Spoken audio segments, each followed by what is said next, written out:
Bonjour à tous, bienvenue dans cette nouvelle vidéo. Alors cette fois-ci on est sur le terrain, ça change un petit peu justement. On est devant mon premier immeuble, alors forcément celui-là il me tient à cœur. C'est celui qui m'a donné envie de continuer à investir. Donc je vais vraiment vous expliquer qu'est-ce que j'ai fait, qu'est-ce que c'est que ce projet. Et j'ai la chance d'avoir enfin un départ de locataire. Ça fait 8 ans que j'ai acheté cet immeuble et j'ai pas eu de changement de locataire depuis. Donc je ne pouvais pas vous le montrer en vidéo. Donc ça y est, j'ai un locataire qui s'en va, il y a des travaux qui sont en cours. Donc je vais vous montrer justement tous les travaux, qu'est-ce qu'on a réalisé et je vais tout vous dire, je vais vous donner tous les chiffres. Allez, c'est parti, venez avec moi.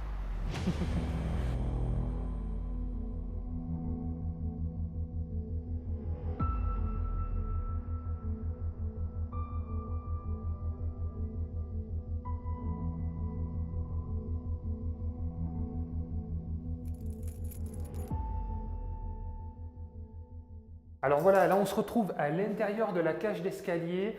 Donc vous voyez déjà, vous pouvez… alors je suis très grand, hein, c'est pas le plafond qui est bas, c'est moi qui suis très grand et le plafond est un petit peu bas. Dans ces communs, on n'a pas fait grand chose. Ce qui est très intéressant, c'est que c'est du béton, ça directement. Donc ça, au niveau des déménagements, c'est vraiment top, ça protège au niveau des coûts. On a juste fait un coup de peinture, en fait, comme vous voyez, en bicolore et on a gardé le sol en carrelage, qui n'est pas super beau, mais par contre c'est très costaud. Et bon, mis dans le ton du gris, franchement ça passe nickel. Donc la chose la plus importante à regarder dans un immeuble, ça va être les compteurs. Donc les compteurs, ils se situent ici et c'est quelque chose à regarder parce que des fois, il manque des compteurs. Donc là, on est sur un immeuble de 4 appartements. Donc, il faut qu'effectivement, il y ait 5 compteurs électriques puisqu'il y a un compteur pour les communs et un compteur pour chaque appartement. Donc là, on a les compteurs électriques. Donc là, on voit que c'est bien desservi. Après, on a les compteurs gaz. Voilà, puisque les appartements sont chauffés au gaz individuel. Donc ça, c'est plutôt cool. Voilà. Et le gros plus de cet immeuble, c'est qu'on a des compteurs d'eau aussi individuels. Donc ça, c'est vraiment le plus en termes de gestion. C'est totalement passif, on n'est pas obligé de mettre de l'eau dans les charges. Donc nous, on met des charges petites et ça nous permet d'augmenter un petit peu les loyers. Allez, venez voir. Voilà, donc les compteurs d'eau se trouvent ici. Bon, rien d'extraordinaire. En fait, ce qui se passe, c'est comment repérer que les compteurs sont individuels. Il y a une petite astuce très simple. C'est le fait de repérer la bague. C'est des petites bagues bleues que l'organisme fournisseur met et ça vous permet de voir si le compteur est individuel, c'est-à-dire qu'il est au nom du locataire, ou si c'est des compteurs divisionnaires et donc il va falloir faire les prorata de charge. Donc cette petite bague bleue qui vous permet de voir si c'est un compteur individuel. Donc là, 4 compteurs, on est tranquille, c'est cool.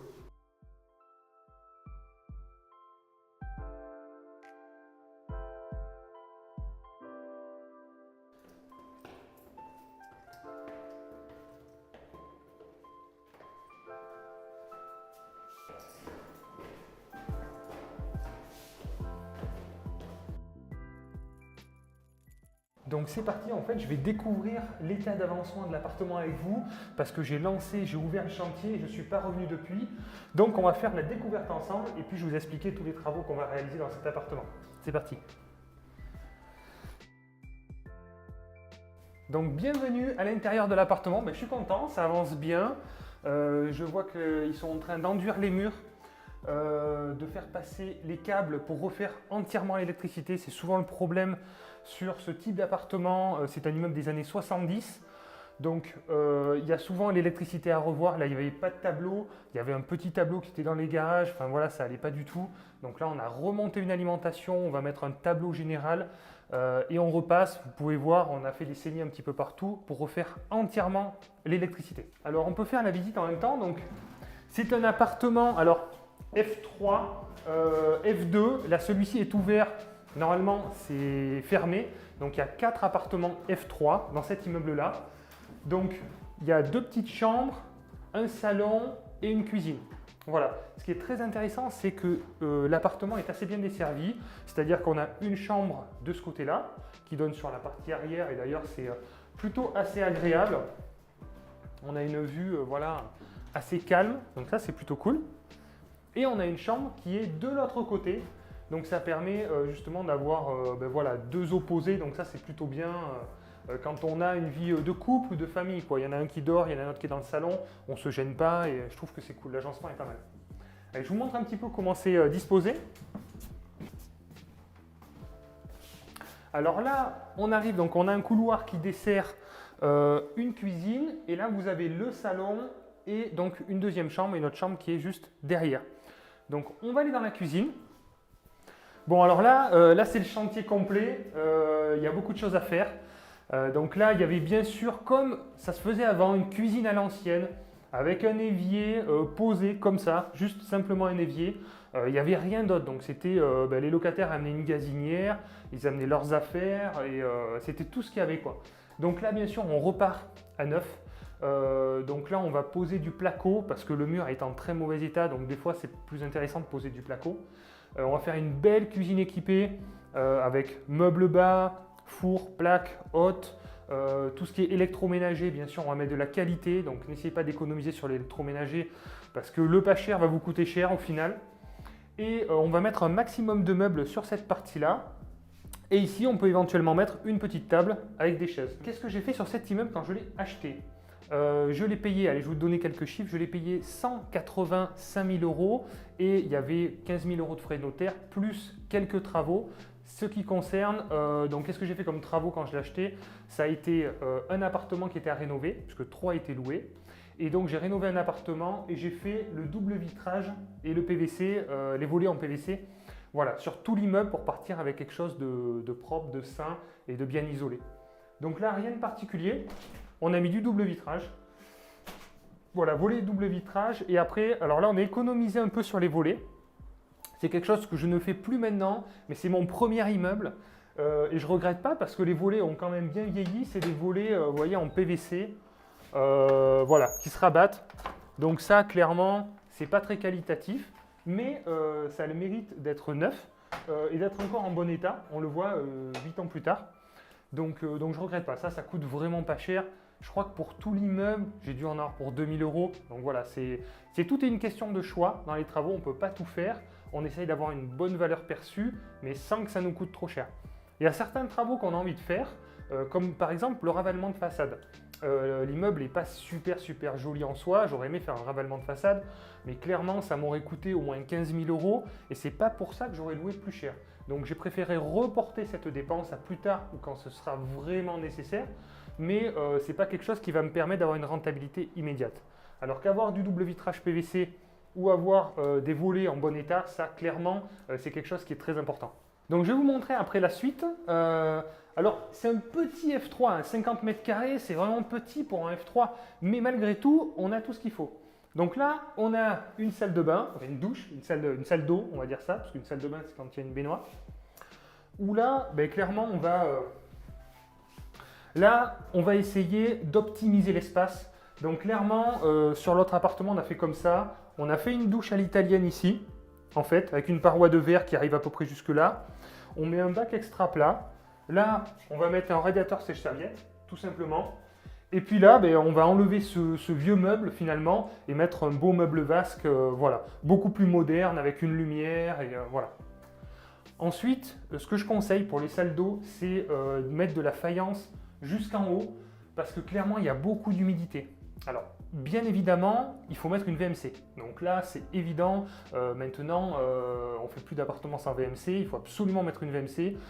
Toutes les fois au début où j'en ai pas mis, je l'ai regretté parce qu'il n'y a pas assez d'aération. Les locataires n'aèrent pas forcément. Et là, il n'y a même pas de fenêtre. Donc il faut toujours une VMC si vous voulez que vos biens soient entretenus. L'humidité, c'est un vrai poison. C'est quelque chose qu'il faut absolument éviter et absolument chasser.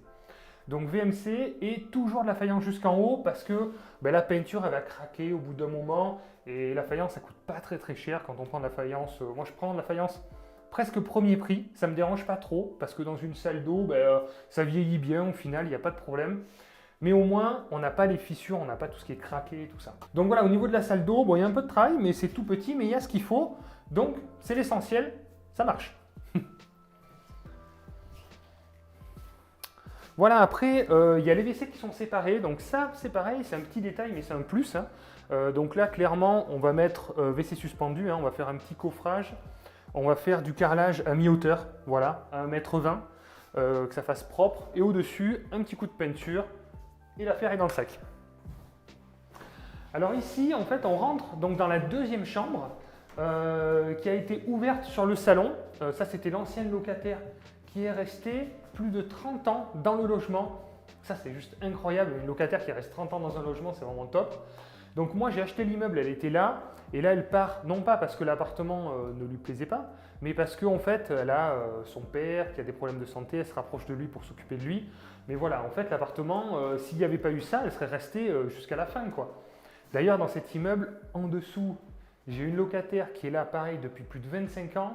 Et encore mieux, en dessous, en face, c'est une locataire qui est là depuis la création de l'immeuble, donc depuis plus de 40 ans. Elle est dans le logement. Donc là, si on dit que c'est pas passif, là c'est passif pour le coup. Donc là, ce qui est cool, c'est qu'on a cette pièce qui s'ouvre et ça nous permet d'avoir une très grande pièce, voilà, et de faire un salon séjour beaucoup plus grand, parce que finalement, c'est ce qui est demandé maintenant. Autant, il y aurait de ça quelques années, vous m'aurez dit, ok, on va faire une chambre supplémentaire fermée ici parce qu'on louera plus cher un T3 qu'un T2. Ce n'est plus le cas aujourd'hui et il faut s'adapter aux nouveaux modes de vie, aux nouveaux changements. Et c'est ce que je vous ai dit avec la crise, avec le coronavirus, etc. Les personnes, et c'est bien normal, ont envie de plus d'espace, des pièces plus grandes. Et en termes de location, on va louer finalement un grand T2 aussi cher qu'un petit T3. Voilà, donc avant, on aurait pu se positionner différemment. Aujourd'hui, je vais laisser comme c'est et je vais laisser finalement le choix aux locataires de pouvoir ouvrir ou fermer. On va repeindre ça proprement. S'ils ne s'en servent pas, ben, ce n'est pas compliqué, on le descend dans le garage, ils stockent ça de côté, ça leur fait une grande pièce ouverte. Et sinon, s'ils souhaitent une deuxième chambre, eh bien, ils pourront fermer et ça fait un petit espace intime. Alors sur cet appartement, en termes d'isolation, on ne va pas faire grand chose, même si vous voyez du placo qui va être posé. Là, c'est parce qu'en fait, on en a besoin pour passer l'électricité, parce que c'est plus pratique en termes de peinture et tout ça. Mais on est sur un immeuble des années 70 et en termes de travail, pour isoler donc un mur par pièce, et vous voyez, il y a les radiateurs, ça veut dire qu'il faut les reculer, etc., etc. Ça demande beaucoup de travail pour finalement pas gagner grand chose. Donc cet immeuble là, on ne va pas travailler l'isolation parce qu'en fait ici on a un doublage brique comme ça se faisait dans les années 70. Vous avez la brique extérieure, vous avez un vide d'air et après vous avez une brique intérieure. Et ça permet d'isoler un petit peu. Franchement, ça suffit pour ce qu'on veut faire. Il y a un chauffage au gaz, c'est bien isolé. Voilà, pour l'instant, on reste là. C'est toujours des compromis en fait. C'est toujours le coût par rapport à ce qu'on gagne. Et donc voilà, donc faut prendre toujours des décisions. Ensuite, donc là, peinture partout. Donc moi, je suis très peinture. J'aime beaucoup les murs lisses. Donc là, ils ont ratissé tous les murs. Alors, suivant l'état des murs, soit ils ratissent, soit ils mettent de la toile de verre lisse. Mais en fait, ça leur demande quasiment autant de travail. Donc là, je vois qu'ils ont ratissé. Moi, je leur laisse le choix. Le principal étant d'avoir un résultat lisse. Ce que j'aime pas, c'est la toile de verre qu'on voit partout, dans les hôpitaux, un peu partout. Et donc ça, clairement, j'aime pas du tout. Donc je préfère un rendu lisse. Alors ça coûte un peu plus cher, mais je pense qu'en valeur perçue et en qualité, c'est beaucoup mieux, quoi. Donc l'électricité qui sera entièrement refaite.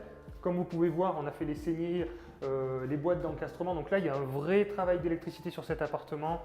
Ce qui n'est pas toujours le cas, parce qu'en général, on se retrouve avec des appartements où effectivement l'électricité est vétuste, mais on peut rattraper certaines choses. On n'est pas obligé de repasser tous les câbles. On peut des fois juste changer l'appareillage et faire un tableau avec un disjoncteur et les sécurités nécessaires. Mais là, sur cet appartement, on a été obligé de repartir à zéro. Donc c'est tableau, alimentation, et là on repart à zéro. Donc là, voilà, gros travail d'électricité sur cet appartement. On n'en a pas le choix. Voilà, ensuite on va travailler sur le sol. Alors là, c'est un parquet. Comme vous pouvez voir, ça résonne. C'est un peu le problème de ces parquets, c'est très beau mais ça résonne. Donc en général, ce que je fais beaucoup maintenant, c'est du PVC à clipser, mais isolé. En fait, c'est un PVC qui fait ça d'épaisseur, qui est isolé et qui permet d'éviter ce bruit sourd. Quand on marche, ça tape et le voisin a une tête comme ça et ça fait les disputes entre voisins. Donc c'est pas mal, ça isole et ça vieillit bien parce que c'est du PVC, donc ça c'est cool. Et ça permet de faire une unité de sol. Donc on va le faire courir ce PVC en fait partout. On va l'amener dans les communs, on va l'amener dans les salles d'eau, dans les WC. Et ça fait une continuité de sol. C'est bon pour les pièces d'eau, c'est bon pour les pièces sèches. Donc ça c'est vraiment cool de ne pas avoir différents sols avec des fois la chaleur qui fait que le parquet gonflait, que ça gondolait, etc. On n'a plus ce genre de problème. Donc enfin, ça c'est vraiment une bonne avancée. Alors on va parler chiffres parce que ça je sais que vous aimez, c'est normal. Moi le premier, je regarde les chiffres en premier. Alors sur cet immeuble que j'ai acheté donc en 2013, j'ai eu une enveloppe totale de 230 000 euros et il y avait donc 3 appartements de louer et un à rénover. Il y avait des revenus locatifs de 19 200 euros, voilà, ce qui nous fait une rentabilité de 8,4%. Ce qui est pas mal, c'est un projet qui génère un cash flow de 3 600 euros. Donc 300 euros par mois, au final, ce n'est pas énorme, mais comme je vous ai dit, c'est mon premier départ de locataire en 8 ans. Donc là, c'est vraiment cool, c'est vraiment très confortable et totalement passif, quoi. Après, ce que je regarde, c'est de pouvoir augmenter le loyer à chaque départ de locataire. C'est-à-dire que si j'achète un projet déjà loué, je regarde le potentiel d'évolution du loyer. Donc là, effectivement, je suis en train d'injecter de l'argent de ma poche pour rénover ce bien. Parce que clairement, c'est compliqué de faire financer par la banque des travaux après coup. Donc c'est pour ça que votre épargne, il faut bien anticiper tout ça. Mais je sais que mon argent va être bien investi parce que je vais augmenter le loyer de plus de 120-130 euros, ce qui me fait un retour sur investissement de plus de 8%. Ce qui est beaucoup mieux qu'à la banque. Je crois que je vous avais parlé de mon assurance vie qui me propose 0,8. Bon ben voilà, c'est 10 fois mieux, hein, tout simplement. Ensuite, j'avais étudié la possibilité de mettre un panneau publicitaire. Alors moi, j'ai des contraintes parce que j'ai pas mal de poteaux électriques, etc. C'est assez mal positionné.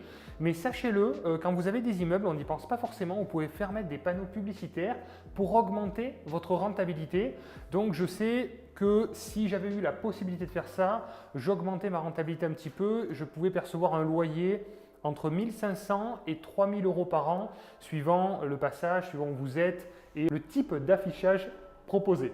Voilà, donc voilà un petit peu tout ce que j'ai regardé. Bien sûr, il faut vérifier la toiture qui était en très bon état. Aujourd'hui, les couvreurs ont des drones, donc c'est vraiment top. Vous allez pouvoir voir la toiture en détail pour savoir si elle est en bon état. Donc évidemment, il faut regarder la toiture. Après, sur cet immeuble, le gros avantage, c'est que j'ai du parking, il y a des garages et en fond de garage, il y a des caves avec une petite buanderie. Donc là, c'est très confortable et je comprends pourquoi les gens restent longtemps parce que même moi, je m'y serais senti bien. Donc je vais vous faire un petit tour derrière, je vous montre ça, allez, c'est parti. Voilà, donc là on se retrouve à l'extérieur, il y a un petit coin pour étendre le linge, voilà, c'est assez propre. C'est à l'arrière de l'immeuble, ça passe sur le côté aussi. Donc ça, c'est vraiment cool. Et chaque appartement dispose d'une petite cave. Donc il y a le garage qui donne sur l'arrière. Et dans la continuité, il y a un petit coin buanderie qui donne sur l'extérieur. Donc ça fait une petite cave aussi en plus pour mettre machine à laver, sèche-linge. Il y a de la place dans l'appartement, mais il y a aussi le choix de pouvoir le mettre en bas. Donc voilà, pour la rénovation de cet appartement, comptez un budget, alors ce sont mes prix à moi, mais d'environ 25 000 euros, voilà, pour faire tout ce que je vous ai dit.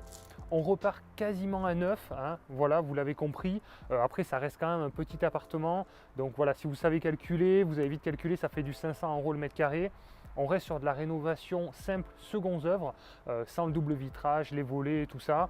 La chaudière reste, hein, voilà, on part quand même sur une bonne cuisine équipée. Voilà, ça vous donne une petite idée comme ça de budget pour vos futurs travaux. Si vous aimez ce type de vidéo, voilà, encouragez-moi en mettant un petit like, c'est sympa à vous. J'espère que ça vous plaît, j'essaye de vous immerger sur le terrain, voilà, dans mes projets. Ça, c'est mon petit premier bébé. Alors attention, il ne faut pas s'attacher aux biens immobiliers, ça c'est le danger. Celui-ci, évidemment, je m'y attache parce que c'est mon premier, c'est celui qui m'a donné envie de continuer. Mais voilà, réfléchissez en tant qu'investisseur. Ne vous faites pas avoir par les sentiments, ne vous attachez surtout pas aux biens, ne faites pas comme moi parce que voilà, vous prendrez sinon de mauvaises décisions. Donc je suis content de vous avoir fait partager ce premier projet et j'espère que ça vous a plu. Et donc je vous retrouve si ça vous plaît pour d'autres visites comme ça d'immeubles. N'oubliez pas de vous abonner, de télécharger la checklist qui est en bas, c'est gratuit, c'est cadeau. Et sinon, à très vite pour les autres. Merci, ciao ciao.